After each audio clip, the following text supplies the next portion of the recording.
Welcome to your chemistry lab. আজ আমি ওয়াইসিএল junior বাংলাতে জৈব রসায়নের যে সিরিজটা চলছিল, যে এবিটি এর টেস্ট পেপারের সেকশন বি এর সলিউশন, ওর এই বাকি পার্টটা বলবো। ঠিক আছে, আজকে কতগুলো হয় মানে দেখো, একদিনে সবকটা করে ফেলা বা ওই যে কি বলে তোমার একসাথে সব খেয়ে নেওয়া, আর একদিনে সবকটা করে ফেলা ওই একই কথা। মানে সব খাবার যদি তুমি একসাথে খেয়ে নাও তোমার বদহজম হবেই। তো একদিনে সব পেপার করে ফেলা সেটা বদহজম হবে, মানে তোমার কোনো আখেরে কোনো কাজ হবে না। তো সেই জন্য আমরা প্রথম থেকেই করি কি, অল্প অল্প করে যাই, যাতে যেইটুকু করলে সেটুকু তোমার যেন সলিড থাকে। লাস্ট দিনে আমরা কত দূর পর্যন্ত করেছিলাম একবার দেখে নেওয়া যাক। আমরা করেছিলাম হচ্ছে 618 গেল, 618 পরে 642। ঠিক আছে, নিম্নলিখিত অণুগুলোর মধ্যে যেমন মিথেন CH4 এর স্ট্রাকচারটা কেমন, আমি স্ট্রাকচারটা ড্র করে দিচ্ছি। দেখো, CH4 এর স্ট্রাকচারটা হচ্ছে এরকম, সবকটা সিঙ্গেল বন্ডে আছে, মানে এক বন্ধন আছে। মানে CH4 এখানে কি রয়েছে, সবকটাই কি এক বন্ধন আছে, দ্বিবন্ধন নেই। আবার ধরো CO2, আমাকে এখানে বলেছে কোনটিতে ত্রিবন্ধন আছে, কি বন্ধন, ত্রিবন্ধন। CO2 তে কি আছে, CO2 স্ট্রাকচারটা ডবল বন্ড এরকম। আর নাইট্রোজেনের স্ট্রাকচারটা তোমার ট্রিপল বন্ড আছে এরকম। আর C2H4 এ তোমার ডবল বন্ড আছে, ট্রিপল বন্ড নেই। যেহেতু দুটো চারটে হাইড্রোজেন আছে, তার মানে CC ডবল বন্ড, এটা হচ্ছে তোমার স্ট্রাকচারটা। তো এইটাতে তাহলে মানে কোনটা অ্যান্সার হচ্ছে তোমার এইটা, মানে নাইট্রোজেন। তার মানে এখানে যেহেতু ত্রিবন্ধন আছে, তো সেই হিসাবে তোমার এইটা হয়ে যাচ্ছে অপশন সিটা কারেক্ট অ্যান্সার। ঠিক আছে, মানে 11 পয়েন্ট, মানে 1.11 এর অ্যান্সার, কারেক্ট অ্যান্সার কি হবে তোমার, অপশন সিটা হবে তোমার কারেক্ট অ্যান্সার। ওকে, এই কোশ্চেনটা না, কিন্তু এই কোশ্চেনটা ভুল চলে এসেছে এখানে, এই কোশ্চেনটা না, বুঝতে পারলে। এরপরে দেখো, বিভাগ 642 এর বিভাগ ক গেল। এবার বিভাগ ক্ষয়েতে দেখো, 2 এর দাগের কোশ্চেন 2.17, যে শূন্যস্থান পূরণ করো অ্যাসিটিলিনের অণুর HCC বন্ধন কোণের মান কত। দেখো, অ্যাসিটিলিন মানেই হচ্ছে তোমার এইটা HC ট্রিপল বন্ড CH। ঠিক আছে, তার মানে আমরা যে স্ট্রাকচারটা ড্র করছি, যে H single bond, C double bond, CH, মানে আমার এই যে কোণটা, এই কোণটার মান জিজ্ঞেস করছে। দেখো আমরা এটা কি দেখতে পাচ্ছি, সরলরৈখিক স্ট্রাকচার হচ্ছে, তার মানে অ্যাঙ্গেল হবে 180 ডিগ্রি। কি হবে, এটা হচ্ছে লিনিয়ার স্ট্রাকচার তোমার, সেই জন্য লিনিয়ার হলে সরলরৈখিক হচ্ছে লিনিয়ার স্ট্রাকচার। লিনিয়ারের জন্য অ্যাঙ্গেল হয়ে যাচ্ছে তোমার 180 ডিগ্রি। মানে তুমি এক কথায় এর অ্যান্সার কি বলবে, যে তোমার 180 ডিগ্রি। বুঝতে পারলে না, বুঝতে পারলে না, হ্যাঁ কি না, তোমরা শুনতে পাচ্ছ আমার কথা ঠিকঠাক, হ্যাঁ কি না। দেখো, এর পরের কোশ্চেনটা দেখো, বিভাগ গ 642 পেজের বিভাগ গ, এখানে কি বলছে, পিভিসি ও টেফলনের মনোমানের সংকেত লেখো। আগের দিনে টেফলন হয়েছিল, পিভিসি মানে কি তোমার, আমি ইংলিশ টার্মটা লিখছি তোমার পলিভিনাইল ক্লোরাইড, পলিভিনাইল ক্লোরাইড, সেটা হচ্ছে পিভিসি। তার মানে এর মনোমারটা হচ্ছে তোমার ভিনাইল ক্লোরাইড। পিভিসির মনোমার হবে তোমার ভিনাইল ক্লোরাইড। ওকে, পিভিসির মনোমার হচ্ছে তোমার ভিনাইল ক্লোরাইড, মানে স্ট্রাকচারটা এরকম CH2 ডবল বন্ড CHCl, এইটা হচ্ছে তোমার ভিনাইল ক্লোরাইড। আর টেফলনের মনোমার বলেছে, টেফলনের মনোমার কি হবে, টেফলনের আগের দিনে বলেছিলাম, টেফলনের যেটা মনোমার হবে তোমার টেফলনের মনোমার, তো এর মনোমার টেফলন হচ্ছে তোমার টেফলনের মনোমার কি লিখবে? টেট্রাফ্লুরো ইথিন, মানে এই স্ট্রাকচারটা CF2 ডবল বন্ড CF2, মানে তোমার স্ট্রাকচারটা এর মনোমার হয়ে যাচ্ছে এইটা, মানে ডবল বন্ড আছে এখানে, তার মানে তুমি লিখছো টেট্রাফ্লুরো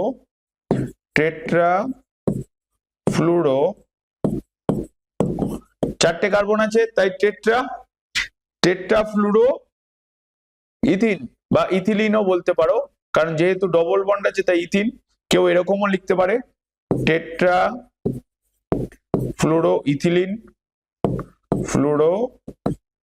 ইথিলিন, ঠিক আছে, এটাও কেউ লিখতে পারে, দুটোই অ্যাকসেপ্টেবল। ইথিন আইইউপিএসি নেম অনুসারে হচ্ছে, আর এটা কমন নেম অনুসারে এসেছে, ইথিন লেখাটাই বেটার। বোঝা গেল? হ্যাঁ কি না? তার মানে তুমি 2 নাম্বার পেয়ে গেলে।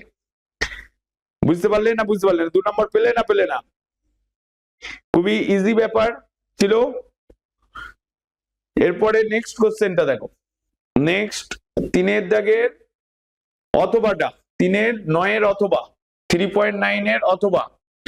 দেখো এখানে কোশ্চেনটা যেটা বলেছে যে HC, আমার যেটা মনে হয় এখানে ট্রিপল বন্ড হবে, কারণ এখানে দেখো তোমরা 642 9 নম্বর কোশ্চেনটা দেখো, 3.9 অথবা এখানে ট্রিপল বন্ড আছে, ঠিক আছে, এখানটা ট্রিপল বন্ড আছে, তার মানে HC ট্রিপল বন্ড, এগুলো একটা কনভার্সন পরবর্তীকালে 11 গিয়ে আবার আসবে। HC ট্রিপল বন্ড CH থেকে তোমাকে কনভার্ট করতে হবে এটা, মানে Br2 CH single bond CH Br2, মানে আমাকে 4টে কার্বন অ্যাড করতে হবে। আগের দিন এরকম টাইপের একটা কোশ্চেন বলেছিলাম, হ্যাঁ কি না? মাথায় আছে? বলেছিলাম না বলিনি? CH2 মানে ইথিলিনের কনভার্সনের ক্ষেত্রে Br2 দিলে কি হবে? 4টে ব্রোমিন ঢুকছিল ইথিলিনের, যে তুমি যদি তরল ব্রোমিন দাও তাহলে কি হয়ে যাবে? 4টে ব্রোমিন অ্যাড হবে, যেটাকে আমরা 1,122 টেট্রাব্রোমো ইথেন বলেছিলাম, হ্যাঁ কি না? দেখো এই কনভার্সনটা আগের দিনও হয়েছিল, তো আমরা এটাকে কি করব, এখানে আমরা কি দেবো, এটাতে কনভার্ট করতে গেলে আমরা Br2 লিকুইড দেবো, মানে এক কথায় তুমি লিখবে Br2 তরল লিখবে বা তরল ব্রোমিন দেখবে, ঠিক আছে। Br2 কেউ ব্যাকেটে এরকম লিকুইড লিখে দিতে পারে, কেউ বাংলায় লিখতে পারে তরল ব্রোমিন। তো এই কম্পাউন্ডটার নাম কি হচ্ছে? দেখো এখানে 1 এটা 2, তার মানে 1 নম্বরে কটা ব্রোমিন আছে? 2টো, হ্যাঁ কি না? 1 নম্বরে আছে তোমার 2টো ব্রোমিন, তার মানে 1,1, ঠিক আছে, 2,2, তাহলে কটা ব্রোমিন আছে? 4টে, তাই টেট্রাব্রোমো, আর কটা কার্বন আছে? 2টো, তার মানে হয়ে যাচ্ছে সব কটা কি আছে? সিঙ্গেল বন্ডে আছে, তাই ইথেন, তার মানে আইপিসি নেমটাও হয়ে গেল। তো এটা খুব সোজা কোশ্চেন ছিল, শুধু তরল ব্রোমিন লিখে দিলেই তোমার অ্যান্সার হয়ে যাচ্ছে, হ্যাঁ কি না? এরপরের কোশ্চেনটা দেখো, বিভাগ গয়েতে গেল, তোমার বিভাগ ঘয়েতে দেখো 642 পেজের 4-এর 4.12 বলছে C2H6, কি বলছে তোমার? C2H6 আণবিক সংকেত বিশিষ্ট জৈব যৌগের দুটি গঠনগত আইসোমার সংকেত এবং আইইউপিএসি নেম সহ লেখো। না, এখানে আর একটা কোশ্চেন বাদ চলে গেছে বলছো, হ্যাঁ, তো সিএনজির একটি ব্যবহার লেখো। তো সিএনজির ব্যবহার তোমরা সবাই জানো, সিএনজির ব্যবহার কি লিখবে? বাস, ট্যাক্সি, অটো ইত্যাদি চালাতে ব্যবহার করা হয়, তাই তো, মানে জ্বালানি রূপে, মানে ধরো বাস, অটো, ট্যাক্সি, এটা তো একদম লোকাল কথা হয়ে গেল। তুমি বইয়েতে কি লিখবে? যে জ্বালানি, সিএনজির একটা ব্যবহার কি লিখবে? তুমি লিখবে ওই বাস, ট্যাক্সি বা যন্ত্রচালিত পরিবহন শিল্পে, সব থেকে ভালো লেখো এরকম, যন্ত্রচালিত পরিবহনের হিসাবে, অর্থাৎ পরিবহনের কি লিখবে, যন্ত্রচালিত পরিবহনের জ্বালানি হিসাবে ব্যবহার করা হয়। এইটুকু লিখে দিলে হয়ে যাবে, বা কেউ শুধু জ্বালানি হিসাবে ব্যবহার করা হয় সেটা লিখে দিলেও হয়ে যাবে। বুঝতে পারলে?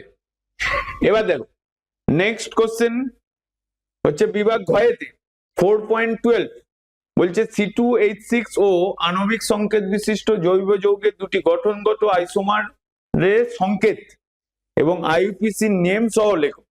তারপর ডিন্যাচারেটেড স্পিরিট কি সেটা বলছি, তার আগে আমরা এখানে যেটা করব C2H6 কি বলছে, C2H6O এর আণবিক সংকেত বিশিষ্ট মানে অর্গানিক কম্পাউন্ডের হচ্ছে তোমার স্ট্রাকচার লিখতে বলছি। দেখো CH2O বলেছে, আমি এর একটা সিম্পল ছোট প্রসেস বলে দিচ্ছি। আমি এখানে কি দেখবে, যদি তোমার কটা কার্বন আছে কটা হাইড্রোজেন আছে এই মলিকুলার ফর্মুলা রেখে, তোমরা এমনি আইসোমারের ডেফিনেশন জানো, যাদের মলিকুলার ফর্মুলা মানে এইটা মলিকুলার ফর্মুলা মানে আণবিক সংকেতটা এক হবে, স্ট্রাকচার এবং বৈশিষ্ট্যটা মানে ওদের ধর্মটা বা ওদের ক্যারেক্টারটা আলাদা হবে, তারাই কি হবে তোমার আইসোমার। তার মানে আমার এখানে যেটা বলছে C2H6O, আমি এখানে ফার্স্ট কি দেখবো, কটা কার্বন আছে, তোমার কাজ হবে দুটো কার্বন কিরকম ভাবে লিখে ফেলা। এবার তুমি যদি মুখস্থ রাখতে পারো সেটা আলাদা ব্যাপার, কিন্তু মুখস্থ করে বেশি দিন যেতে পারবে না।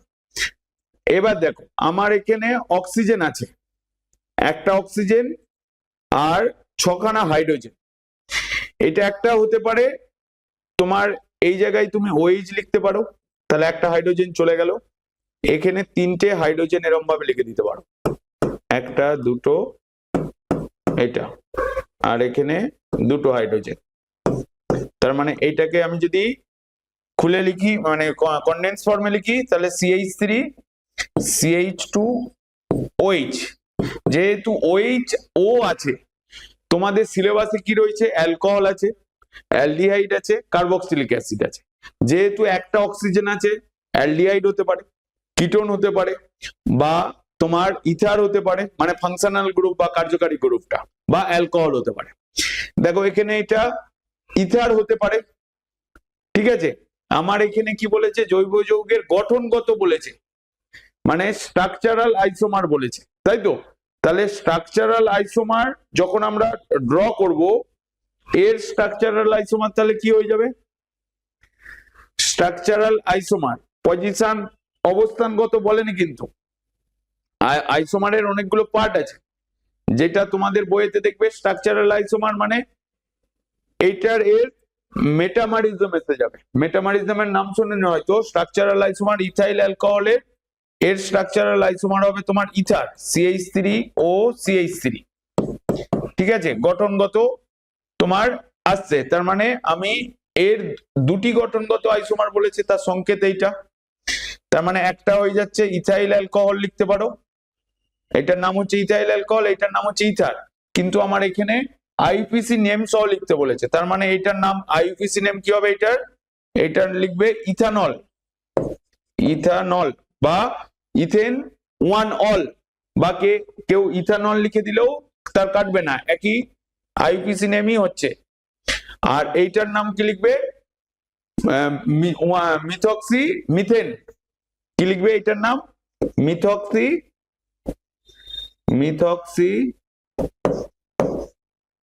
মিথক্সি মানে অয়োকা, ঠিক আছে, স্পেলিংটা একটু ঠিক, মিথক্সি যেটা আছে সেটা লিখবে, মিথক্সি মিথেন, ওকে, মিথক্সি মিথেন, মানে ইংলিশটা আমি এখানে লিখে দিচ্ছি, মিথক্সি মিথেন, ওকে, এটা এর স্ট্রাকচারাল আইসোমার হবে, ঠিক আছে। কারো কিছু ডাউট থাকলে বলতে পারো, ওকে। এটার স্ট্রাকচারাল আইসোমার তোমার হলো, তাই তো, ইথানলের স্ট্রাকচারাল আইসোমার ছিল, তাহলে ইথানলের স্ট্রাকচারাল আইসোমার তোমার এটা গেল। তার মানে দুটো, একবার এইটা এখানে OH গ্রুপ আর একবার ইথার গ্রুপ হচ্ছে। ওকে, এবার তার মানে আমি এখানে 3 নম্বরে ছিল, এরপরে ডিন্যাচারেটেড স্পিরিট কি এইটা জিজ্ঞেস করেছে। এইটা তোমরা নিশ্চয়ই জানো, এর অ্যান্সারটা কি হবে? কেউ আছে এরকম? ডিন্যাচারেটেড স্পিরিট কাকে বলে?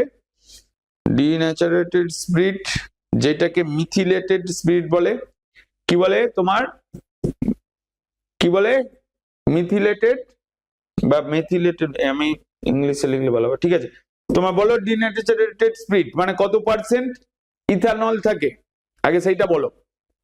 মানে যেটা হচ্ছে ইথানল থাকে না মিথানল থাকে?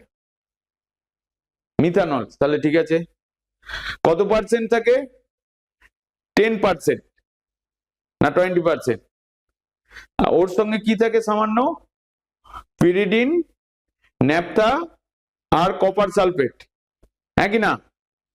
তার মানে লিখবে ইথাইল অ্যালকোহলের মধ্যে বিষাক্ত, মানে অ্যাকচুয়ালি দেখো রেকটিফাইড স্পিরিট বা ডিন্যাচারেটেড স্পিরিট মানে ইথাইল অ্যালকোহলের মধ্যে কিছু পরিমাণ যদি মিথাইল অ্যালকোহল মিক্স হয়ে যায়, মানে তার সঙ্গে সামান্য পরিমাণ পিরিডিন বা ন্যাপথা বা কপার সালফেটের মিশ্রণ যেটা তৈরি হয় সেটাই তোমার অযোগ্য মিশ্রণ হিসেবে তৈরি হয়, একে বলা হয় মিথিলেটেড স্পিরিট বা ডিন্যাচারেটেড স্পিরিট।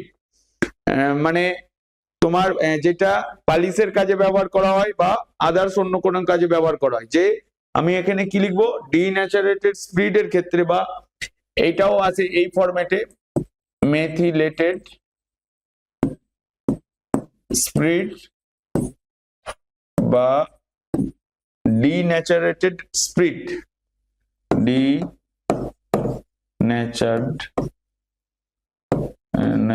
স্পিরিট। তার মানে তুমি এইটা যখন লিখছো তো কি লিখবে, এর অ্যান্সারটা কি হবে? যে ইথাইল অ্যালকোহলের সঙ্গে ইথাইল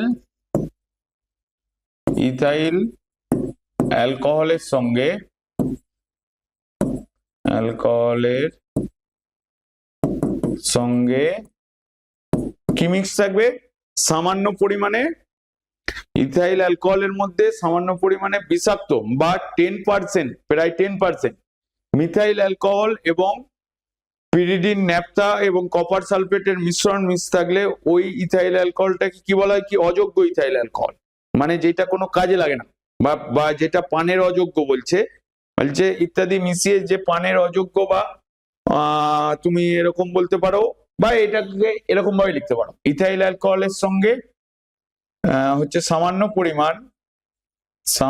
পরিমাণ বলতে পারো, পরিমাণ যেটা ব্র্যাকেটে লিখবে সামান্য পরিমাণ মিথানল বা মিথাইল অ্যালকোহল, ব্র্যাকেটে লিখবে প্রায় 10%, এই পার্সেন্টেজটা লিখবে প্রায় 10%। ঠিক আছে, মিথাইল অ্যালকোহল কতটা মিক্স থাকবে বা মিথানল, সেটা হবে তোমার 10%। ও পিরিডিন কি থাকবে, আর কি থাকবে? ন্যাপথা, আর একটা কি থাকবে? Copper sulphate.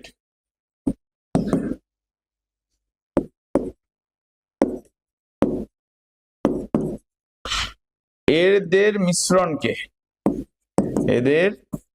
মিশ্রণকে বা এইটা না লিখে, যেটা আমি লিখতে চাইছি না, যে পানের অযোগ্য মিশ্রণ তৈরি করা হয় বা যে হচ্ছে তোমার সালফেটের মিশ্রণকে, বা সব থেকে ভালো যে এর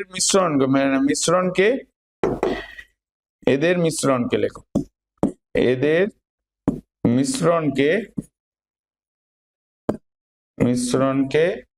তোমার মেথিলেটেড স্পিরিট বা ডিন্যাচারেটেড স্পিরিট বলে। এর ব্যবহার কি লিখবে?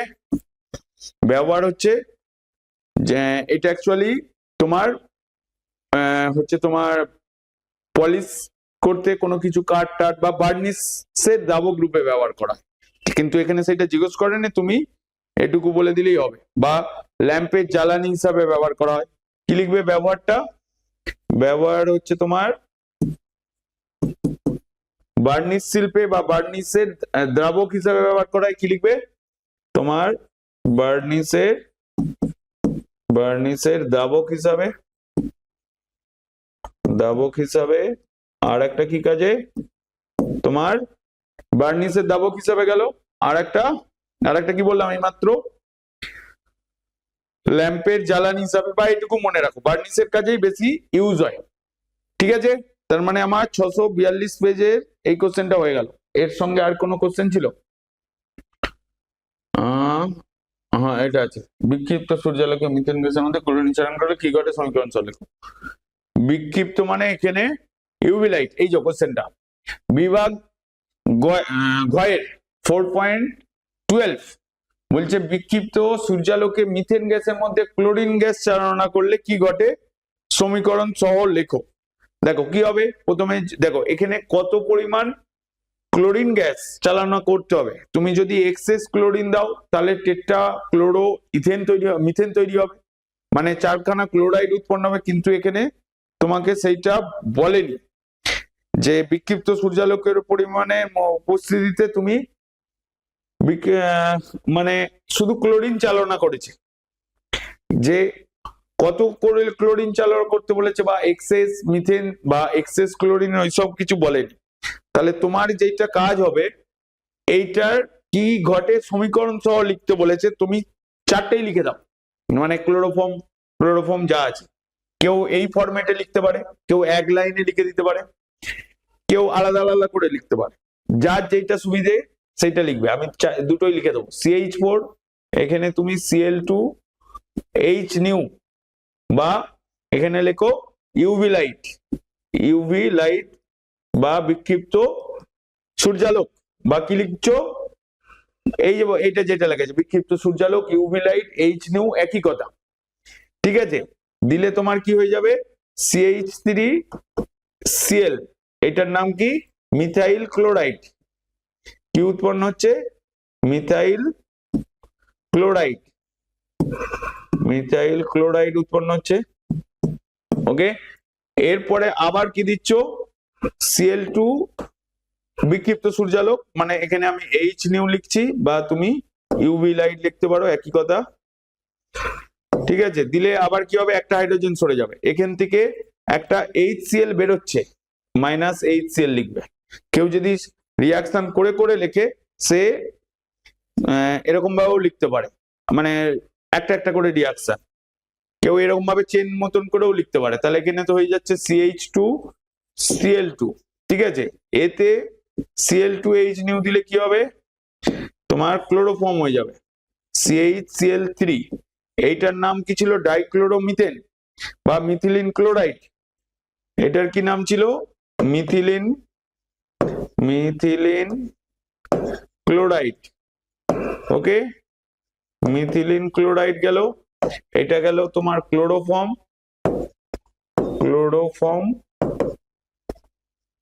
আর এখানে আবার ফের Cl2H নিউ দিলে বা ইউভি লাইট, তাহলে এখানে তোমার CCl4 হবে, মানে কার্বন টেট্রাক্লোরাইড। কি হবে এখানে? তোমার কার্বন টেট্রাক্লোরাইড।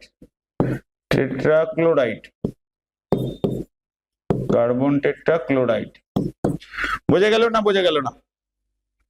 এইটা কি ঘটে সমীকরণ, এইটা লিখে দিলেও মার্কস দেবে। আর তোমার এমনি যদি নর্মাল ফরম্যাটে যাও, আমি আর একটা ফরম্যাট বলে দিচ্ছি, ওই ফরম্যাটেও তুমি লিখতে পারো, তোমাকে কাটবে না। ঠিক আছে, যে দুটোই ঠিক, এই ফরম্যাটেও লিখতে পারো, আর তোমার বইয়েতে যেরকম আছে সেরকমও লিখতে পারো। ঠিক আছে, এবার ধরো তোমার এটা গেল, কি দিচ্ছ? এরকম ভাবে কেউ লিখতে পারে CH4Cl2, এখানে বিক্ষিপ্ত বা যেটা আগে লিখছিলাম বিক্ষিপ্ত সূর্যালোক লিখতে পারো। এই বিক্ষিপ্ত সূর্যালোককে তোমার কি বলে? ইউভি লাইট বলে। ঠিক আছে, ইউভি লাইট মানে সানলাইট বোঝাচ্ছে। দিলে H2H দিলে এখানে ফর্ম হবে তোমার CH3Cl + HCl। ঠিক আছে, এটার নাম কি? Methyl chloride. কি মিথাইল ক্লোরাইড। ওকে, আবার তুমি CH3Cl নিলে, আবার এখানে তুমি দিচ্ছ Cl2 ইউভি লাইট বা H নিউ ইউভি লাইট, এখানে ফর্ম হচ্ছে CH2Cl2 মিথিলিন ক্লোরাইড। কি নাম এটার? আর আইউপিসি নেম হবে তোমার ডাইক্লোরো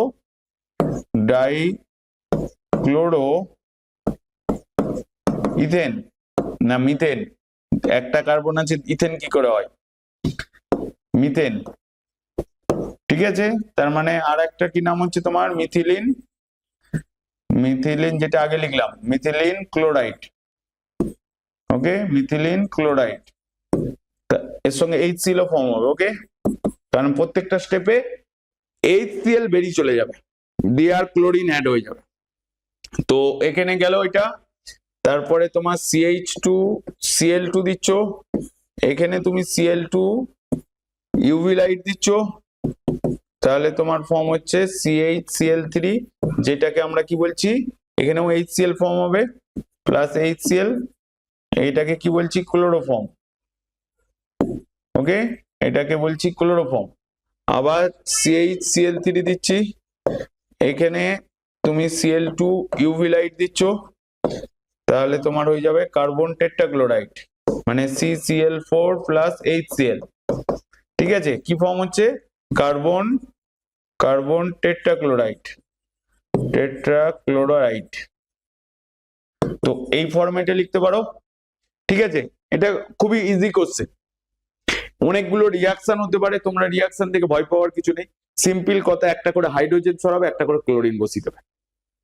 ঠিক আছে, অ্যাকচুয়ালি সাবস্টিটিউশন রিয়াকশন মানে প্রতিস্থাপন বিক্রিয়া, মানে হাইড্রোজেনকে রিপ্লেস করে ক্লোরিন অ্যাড হয়ে যাচ্ছে। ঠিক আছে, তার মানে প্রথমে দেখো আমি কি করেছি, এখানে একটা হাইড্রোজেন সরিয়েছি, এখানে 4টে হাইড্রোজেন ছিল, একটা হাইড্রোজেন সরিয়ে একটা ক্লোরিন দিচ্ছি, তার নাম হয়ে গেল মিথাইল ক্লোরাইড। তারপর এইটার ওপরে আর একটা হাইড্রোজেনকে সরিয়েছি, মানে এখানে 3টে হাইড্রোজেন ছিল, 2টো করলাম, একটা ক্লোরিন অ্যাড করে দিলাম। মানে যেহেতু এখানে এই কোশ্চেনটার ভেতরে স্পেসিফাইড করে দেয়নি যে ক্লোরিন এক্সেস নিচ্ছ কি মিথেন এক্সেস নিচ্ছ, কোনো কিছু স্পেসিফাইড করে দেয়নি, তাই তোমাকে 4টে রিয়াকশন নিয়ে লিখতে হবে। দেখো আমি 10 সেকেন্ডে বলে দিচ্ছি, 10 সেকেন্ড না 20 সেকেন্ড টাইম লাগবে। যে মিথেনের মধ্যে Cl2H নিউ দিলে তোমার ফর্ম হবে মিথাইল ক্লোরাইড, Cl2H নিলে H নিউ দিলে ফর্ম হবে তোমার মিথিলিন ক্লোরাইডে Cl2H নিউ দিলে হবে ক্লোরোফর্মে Cl2H নিউ দিলে হবে তোমার CCl4। হ্যাঁ কিনা, বুঝতে পারলে না? যদি তোমাকে যে কোশ্চেনটা পড়েছে যে মিথেনের মধ্যে বিক্ষিপ্ত সূর্যালোকের উপস্থিতিতে ক্লোরিন গ্যাস চালনা করলে কি ঘটে সমীকরণ সহ লেখো, তার মানে তুমি কি লিখবে? শোনো ভালো করে, সিম্পল। মিথেনের মধ্যে ইউভি লাইট আর ক্লোরিন দিলে ফর্ম হবে মিথাইল ক্লোরাইডের মধ্যে ইউভি লাইট ক্লোরিন দিলে ফর্ম হবে মিথিলিন ক্লোরাইডের মধ্যে ইউভি লাইট ক্লোরিন দিলে ফর্ম হবে ক্লোরোফর্মের মধ্যে ইউভি লাইট আর ক্লোরিন দিলে কার্বন টেট্রাক্লোরাইড। প্রতিটা ক্ষেত্রে কি হচ্ছে, একটা একটা করে হাইড্রোজেন প্রতিস্থাপিত হয়ে যাচ্ছে। ইওর কেমিস্ট্রি ল্যাবে দেখো, মার্চ মাসের 1 তারিখ থেকে ক্লাস 11 এর নিট যেই ব্যাচ শুরু হচ্ছে, যেখানে physics chemistry biology, physics chemistry maths এর ক্লাস করানো হবে। এবং যারা ওয়েস্ট বেঙ্গল বোর্ডের পড়ো, যাদের বাংলাতে প্রবলেম মানে ইংলিশে প্রবলেম, যারা CBSE বোর্ডটাকে প্রপার ফলো করে বা ইংলিশে পড়তে পারো, বা যারা বাংলায় পড়তে পারো, বা যাদের ইংলিশে পড়তে প্রবলেম, তারা অল ইন্ডিয়া বেসিসে বাংলায় নোট এবং MCQ কোশ্চেন সহ নিট যেই ব্যাচ শুরু হচ্ছে। যারা পরবর্তীকালে নিট নিয়ে পড়বে বা JEE নিয়ে পড়বে, 2 বছরের কোর্স, বা কেউ যদি ধরো বলে যে আমি শুধু বোর্ড পড়বো তাহলেও পসিবল, কেউ যদি বলে JEE পড়বো তাহলেও পসিবল, কেউ যদি নিট পড়ো তাহলে পসিবল। দুটো ভার্সানে থাকছে, একটা হচ্ছে বাংলায় নোট বাংলায় কথা বলা, আর একটা ইংলিশে নোট হিন্দিতে কথা বলা। মানে আমি যে তোমার সাথে কথা বলছি এটা হিন্দিতে থাকবে, আর একটা হচ্ছে তোমার আমি যে কথা বলছি বাংলায় যেমন কথা বলছি তার সঙ্গে নোটটাও বাংলাতে থাকবে, যেটা তোমরা ফিজিক্যাল সায়েন্স লাইফ সায়েন্স যেটা বাংলাতে পড়ে এসেছো এতদিন ধরে। যারা জয়েন করতে চাও দেখো, আমার প্রত্যেকটা YCL এর প্রত্যেকটা ভিডিওতেই দেখবে একটা ডেসক্রিপশনে ওয়েবসাইট দেওয়া রয়েছে, একটা ফোন নাম্বার দেওয়া রয়েছে, ওই ফোন নাম্বারে কল করতে পারো। তাহলে আমার সাথে কথা হতে পারে, বা এখানে কেউ যদি যখন থাকবে তখন তোমার সাথে কথা বলে নেবে, তোমার নাম বলবে, তাহলেই তোমাকে রেজিস্ট্রেশন করাবে। আর মিনিমাম যেইটা ফিজ আছে তুমি যেটা মার্কেটে দাও, তাই সেই মার্কেটের ফিজ অনুসারেই আমাদের এখানে কোর্স ফি রয়েছে।